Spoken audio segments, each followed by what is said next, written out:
Hi, everyone. In this experiment, I tested a realistic security threat affecting drone federated learning-based systems. Together with Dr. Aydin, we've already validated the hypothesis systematically. And now I'd like to show you how we validate it through a hands-on experiment. My name is Hamid, and I promise I won't take too much of your time today. So our hypothesis is based on simple yet important question. What happens if a drone is compromised and an attacker uses its credentials to impersonate it? From that, we formulated this hypothesis, which basically saying single factor authentication is not enough. Which means if an attacker steals a drone's private key, they may be able to rejoin the training process and participate as if they were the legitimate client. And to test this, we set up an experiment on AWS AC2 machine, running Ubuntu with 2 virtual CPUs and 8 GB of RAM. We used Flower version 1.20 with a SuperNode architecture, which supports the TLS encryption and public key-based node authentication.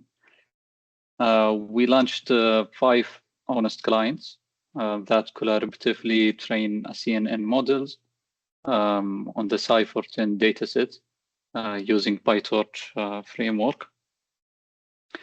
The training runs for 5 rounds. We use fraction fits of 0.5, which means only half of the clients are selected in each round.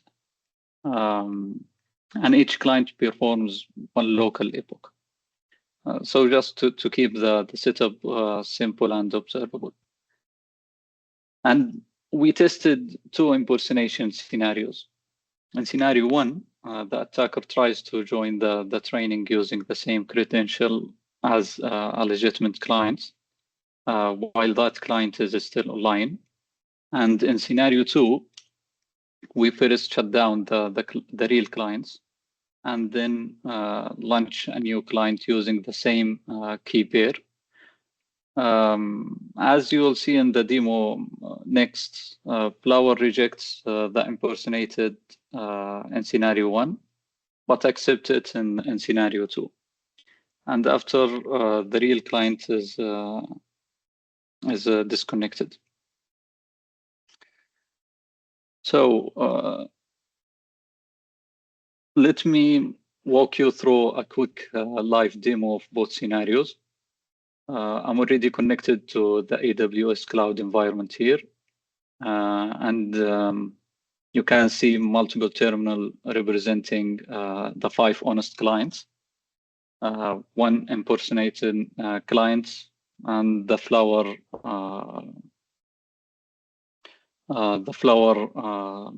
Superlink server and the control window of the Flower app. So first, let me launch the Superlink, which will enable the TLS and the node authentication. Once the server is started now, we can launch the client, and each uses a different IP address with a different partition ID and a different pair of keys, the public and the private keys. So here we launch the first client, the second client, the third client,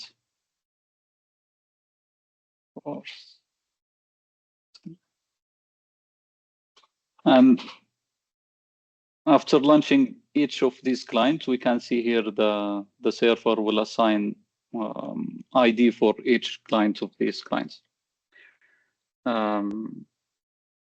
Now, if we look at the impersonator, it's configured to use the exact same credential as client 5. So we use the same API address and the same partition ID as the client 5 with the same pair of keys, the public and private key.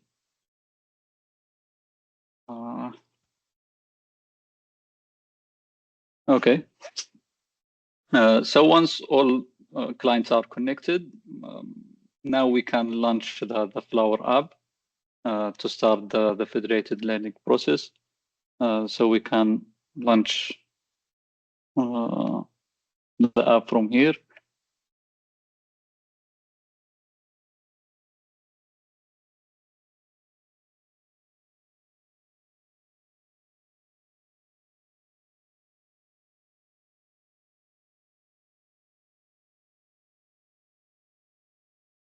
So now we can see like all the clients are collaboratively training the model.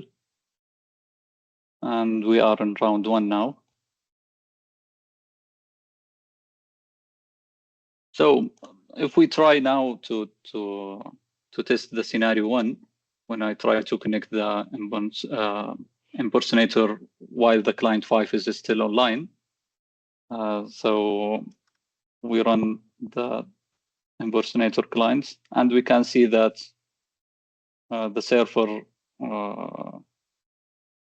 address of 8 is already in use. So even if we like change the API address,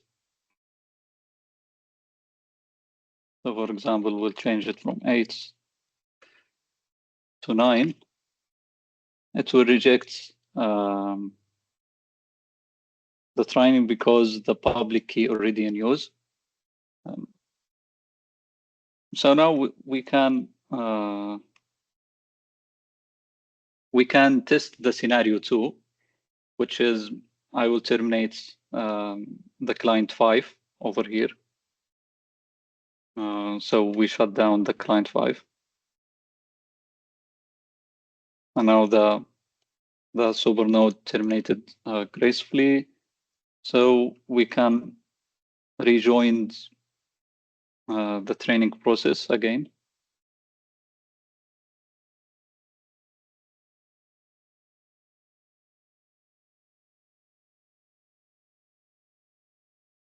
So as we can see, the Flower server didn't reject the join. Yeah, let's wait just for a few seconds for the training to finish, so we can analyze the log over here.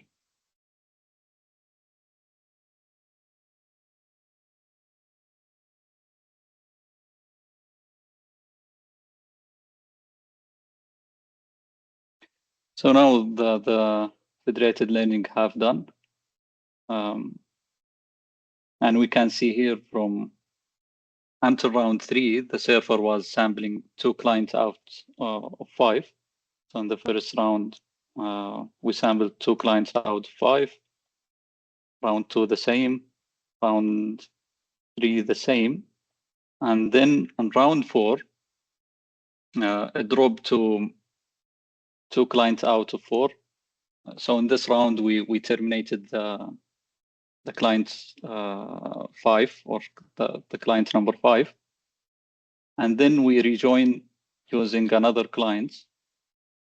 When we rejoined like with the impersonator, it went back to 2 out of 5, as we can see here in round 5. So it's sampled 2 clients out of 5.